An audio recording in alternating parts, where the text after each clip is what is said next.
Hello everyone. This is just a quick video to let everybody know about the news that many of you have probably already heard of.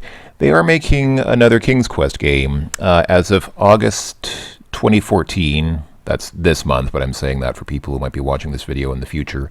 As of August 2014, Sierra.com is online. If you go to that website right now, you'll see that the site is active. It was inactive for a while, and now it's it's there. So just to give a bit of background for those who don't know, the rights to the Sierra brand and most of Sierra's intellectual property are owned by Activision, which is one of the longest-running video game companies in the world. I think they were making games I believe they were making Atari 2600 games back in the 70s, so they're one of the few surviving brands that are still around, although they are now merged with Activision Blizzard. Anyway, oh dear, let's get out of here. So Sierra is kind of back. The brand has been revived, and like I said, the website Sierra.com is online, and they are making a new game called King's Quest. It's to be another game in the long-running King's Quest series. We don't know very much about the game right now. There is a short teaser available on the website, but other than just the basic information that they're making a new game, we don't have any information on what it'll be like. Oh, hey, here's that elf. Seems friendly enough. Get a little closer to him. Anyway, whatever. I'm not actually playing this to get through the game. I'm just playing this to have some background, something to look at while I'm talking. So, from what I saw on the website, apparently it's going to be in this new King's Quest game, King Graham will have grandchildren, and he'll be telling his grandchildren stories about some of his adventures. So they're going to make a new adventure for Graham to tell his... Let's get out of here as well. Telling stories of his adventures to his grandchildren. So we don't know very much about it now. One thing that I will say that's pretty obvious, but just in case anybody's not missing what's probably a fairly obvious point, it's not going to be a real Sierra game, and I say that because it's not going to be made by any of the people who made the original Sierra adventures. Roberta Williams herself is long retired. She's actually been asked several times to come out of retirement and work on this computer gaming project or that particular project, but she said, no, I'm retired. I'm not actively working on any game projects anymore. Here's that troll. He's got a wonderful beard.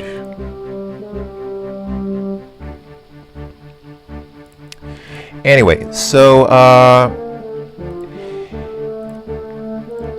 I don't want to jump to any conclusions about the game before having seen it or played it. There are some people who right away will say this new game is probably going to suck because it looks terrible and it's not a real King's Quest game. Well, yeah, it's not a real King's Quest game. It's not a real Sierra game because most of the people who worked at Sierra have long since moved on. So, am I excited to see how the game turns out? Yes, I am. Will I play it? I probably will.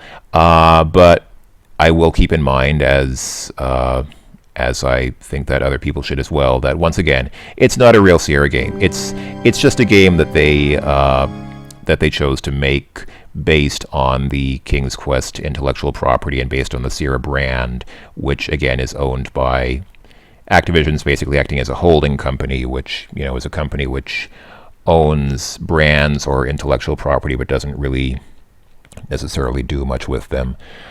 So anyway, that having been said, I do want to mention some of the other projects that have been going on.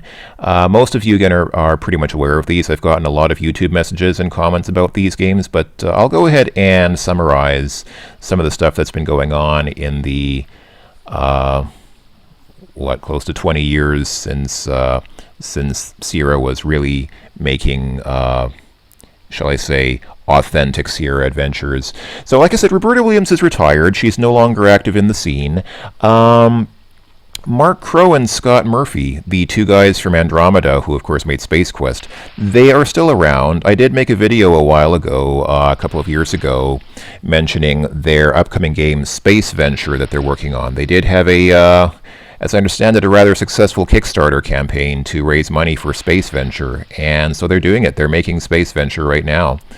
I don't know too many... Whoops. Okay, that was kind of stupid, but anyway. You have select. Yeah. Every time you restart this game, it turns the speech back on, and so you have to come back here and set this to text only, and it's kind of annoying.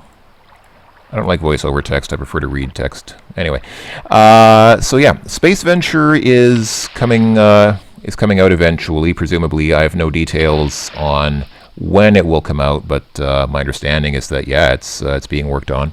And from what I've seen, it looks pretty good. It looks pretty okay. It looks like it'll be, pretty much a spiritual successor to Space Quest. Lorianne and Corey Cole, who are the husband and wife team behind Quest for Glory, they are still around. They recently, I think very recently, made a game called Hero U. That's the letter U, like as in university. Hero U, Rogue to Redemption. I have not played it. I've gotten some messages saying that it looks pretty good, but I don't have any personal opinions on it because... There we go, got a pouch. Because, yeah, since I haven't played it, I don't want to... give any opinions on something that I haven't played myself, but I've heard it's good. Lots of people have told me that Hero U is very good. So it's nice to know that people have been having success. It's nice to know that a lot of the people from Sierra are still around and are still working on things that can essentially be considered in the same spirit as their classic work with Sierra. Unfortunately, there have, of course, been some less successful endeavors by some people who used to be with Sierra.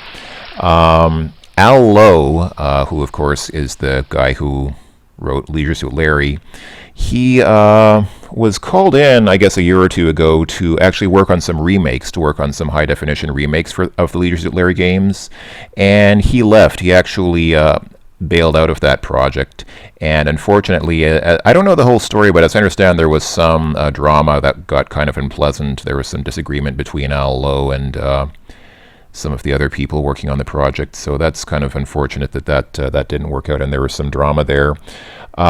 Jim Walls, the guy who wrote the first 3 Police Quest games, he had a Kickstarter campaign to work on a game called Precinct, which unfortunately did not work out very well. Precinct is on hiatus because the Kickstarter campaign didn't raise enough money for what they expected it to cost to develop. Here's that rock that you need to push to get the dagger underneath. And yes, in this remake of the game, you do also die if you're standing on the south side of the rock. I mean, there's not much to do there. Oh, there. Wonder if I can use the dagger on myself. Be careful, Sir Graham, you might cut yourself. So yeah, unfortunately, Jim Wall's Project Precinct did not work out. They may revive it. They say that they still might want to revive it at some point in the future, but as of right now, the Kickstarter didn't work out. And then Jane Jensen, who is the woman who wrote the Gabriel Knight games, a very respected writer and adventure game designer, she recently made... a game. She's still making games. Uh-oh. Oh dear.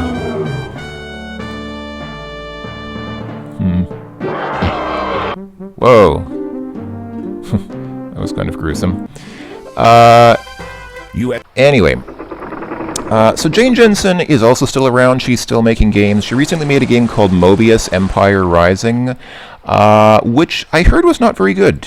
I haven't played it, so again, I want to try to avoid giving too many opinions of my own, but I did see some reviews which were surprisingly negative about it, so I don't know if that can be considered a success. I guess it's a success in the sense that the game was made, but people are saying that it's... Oh, here's the ogre again.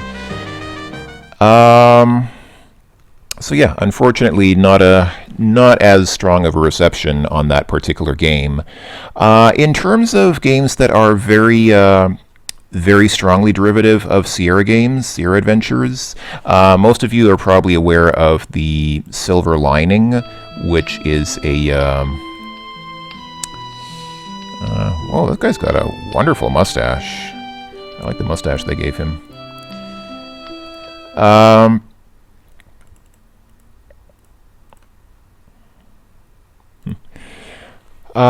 So yeah, The Silver Lining is an episodic adventure, it's a fan-made game. It's meant to be sort of a fan-made successor to the King's Quest games.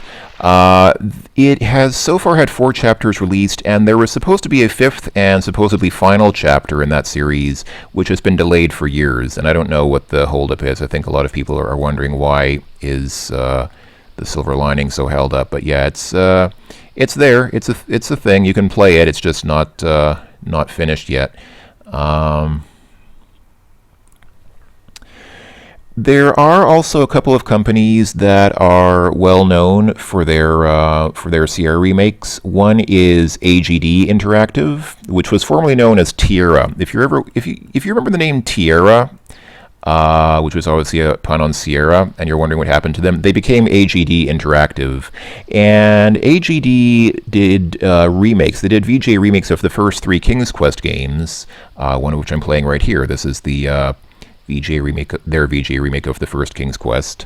So they remade the first 3 King's Quest, and also Quest for Glory 2. Those of you who remember on my channel a few years ago, I started and unfortunately didn't finish the excellent VJ remake of Quest for Glory 2, which I'm still planning to get back to sometime. I just haven't really been able to work up the motivation to get back into that right now.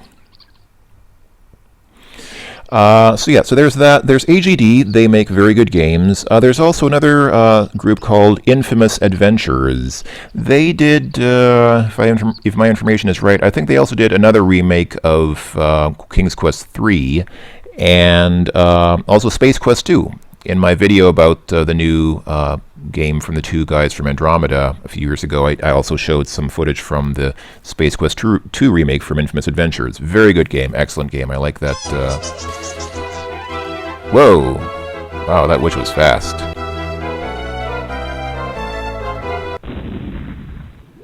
Yikes.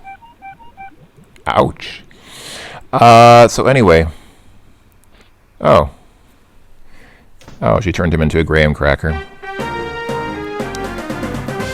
Bread man or graham cracker, yeah. Yes. Anyway,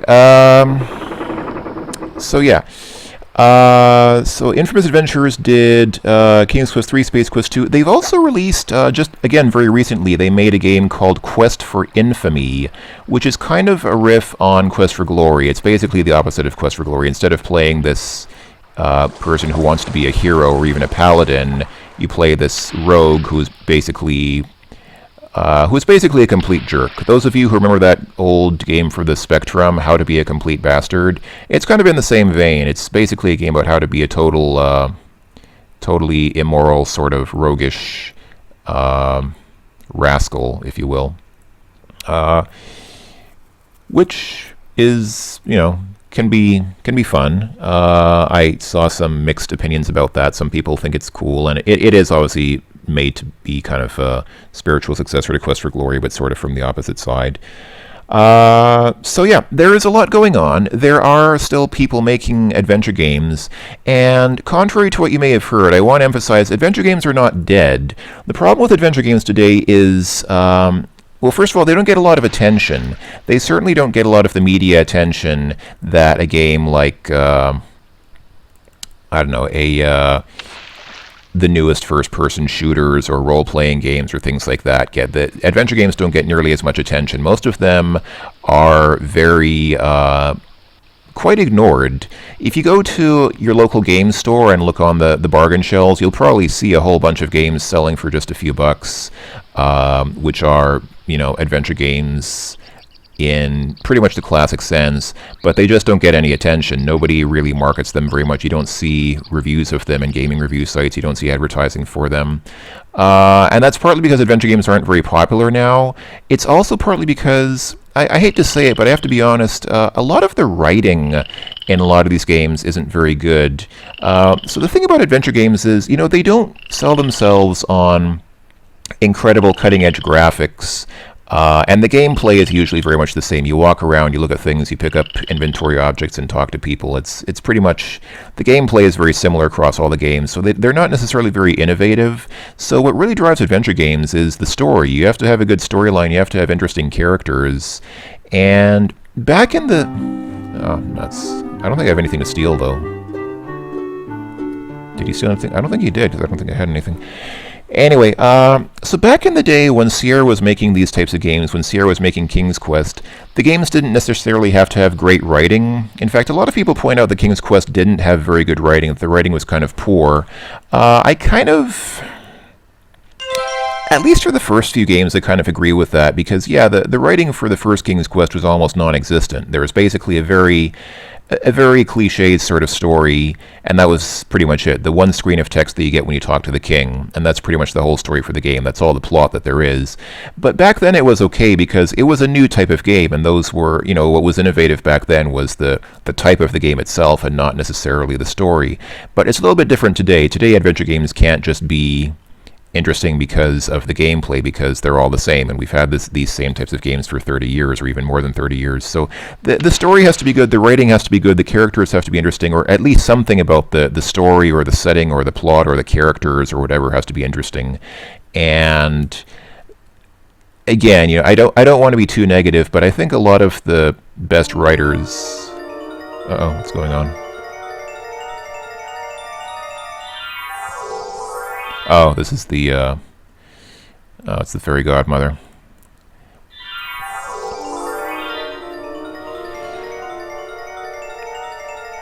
So, I think that if I can be, this is convenient, you can actually see the aura around Graham to see the spell in effect.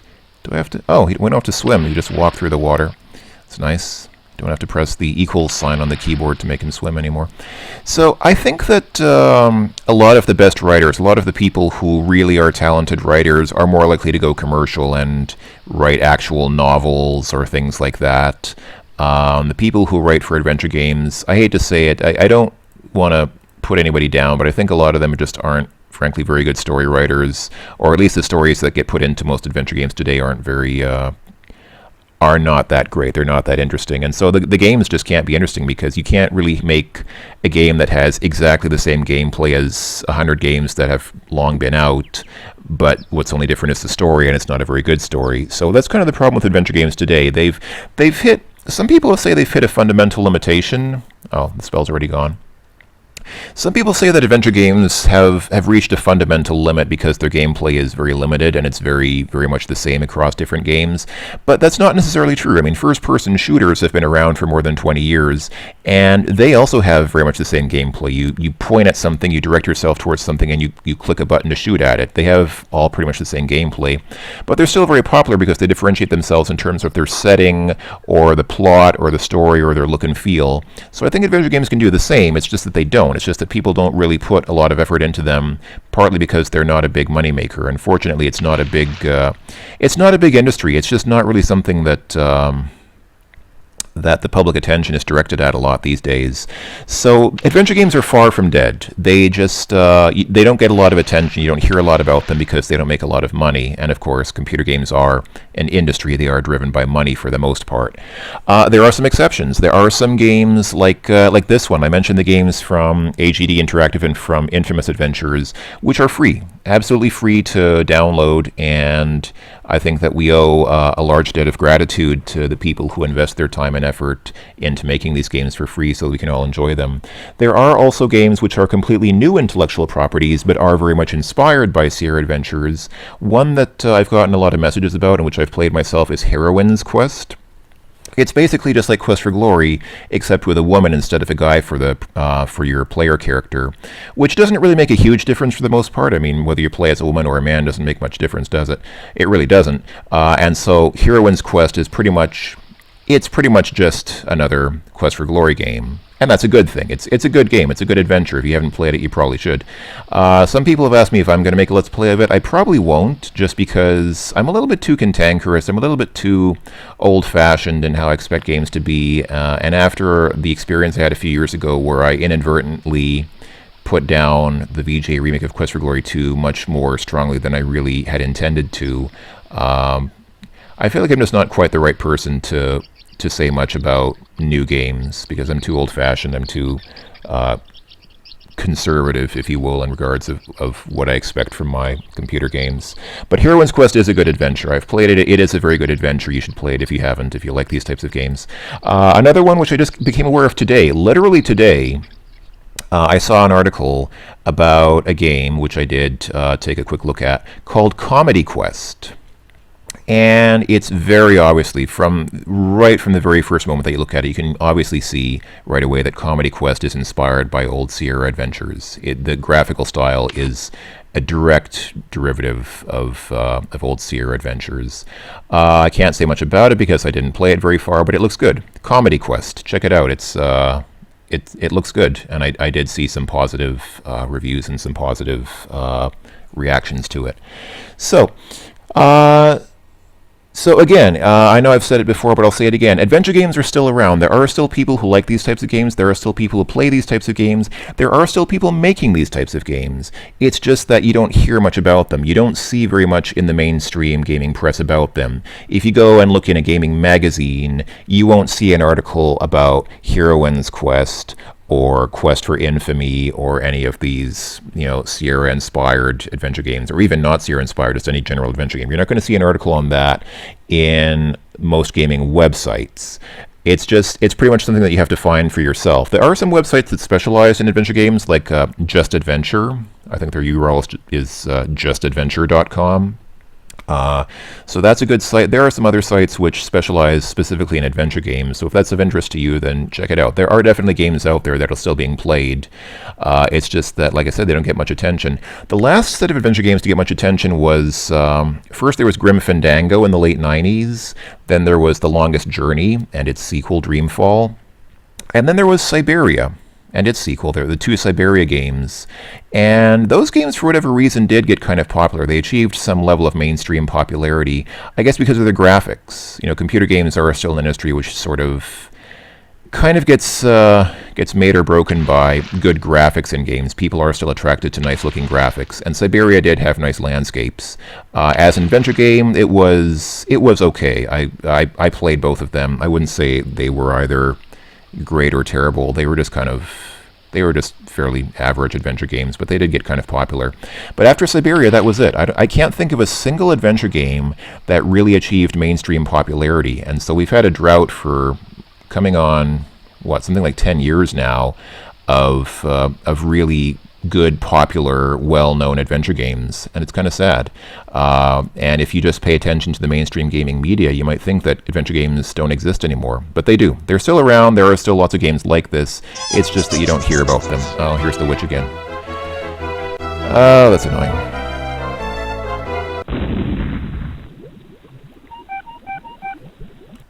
Oops. Clicked outside the window. So I guess that's pretty much all I have to say about that. So, in summary, let me go ahead and review just to make sure I didn't miss anything. So, once again, August 2014, Sierra is back, in name only. I don't think they've brought back any of the really key Sierra employees or designers or writers, but Sierra the brand is back. They're making a new game with a King's Quest name. Is it a real, authentic Sierra King's Quest game? No, in my opinion, no, it's not, but I'm still cautiously optimistic. I'd still like to see how it turns out. I don't want to judge the game before I've seen anything from it. So that's point one. Second point is there are lots of projects from people who were at Sierra. Like I said, there's Space Venture from the two guys from Andromeda. There's Hero U from the Coles. There is Mobius Empire Rising from Jane Jensen. And then there are lots of fan-made games from AGD Interactive and Infamous Adventures and other sort of third parties who were inspired by Sierra, like Heroine's Quest, Comedy Quest, and The Silver Lining. I guess that's it. That's all I wanted to say. And once again, adventure games are not dead. They still live on in the hearts and minds of many. They just, they are a niche. They are a niche sort of thing, which unfortunately, very regrettably, don't appeal to the mainstream gaming populace. And I don't think that's going to change. 20 years ago, I remember, adventure games were probably the most popular genre of computer game. I remember it was the biggest thing. There was King's Quest 6 came out around 20 years ago, and around the same time, there were so many great adventures like I remember there was Freddy Farkas from LucasArts. There were the Indiana Jones adventures and the second Monkey Island game, and there were others as well. It was a big deal. It might have been the single most popular genre of computer gaming. Now it's pretty much the least popular, and I think it's going to stay that way. I don't think we're going to go back. I don't think that we're going to be able to go back to the good old days when adventure games got real popular respect. So that's kind of unfortunate, but what can you do? I don't think that it makes any point to. I don't think it makes sense to lament it and be very sad about the passing of an era. Let's be thankful for what we have, as they say. Don't be sad because it's over. Be glad because it happened. I'm very glad for the legacy that we have from Sierra, as well as other companies like LucasArts and the great games that they brought us. And I am still glad to see that people are still making and playing these types of games. So I guess that's all I wanted to say. Thank you for watching, everyone. I hope that you folks will take a look at some of the games I've mentioned in this video, and I hope that the upcoming games, like the new King's Quest game, will turn out well, and that they will actually be good, interesting, and fun games worth playing. Okay, everyone, that's it for me. Bye-bye for now.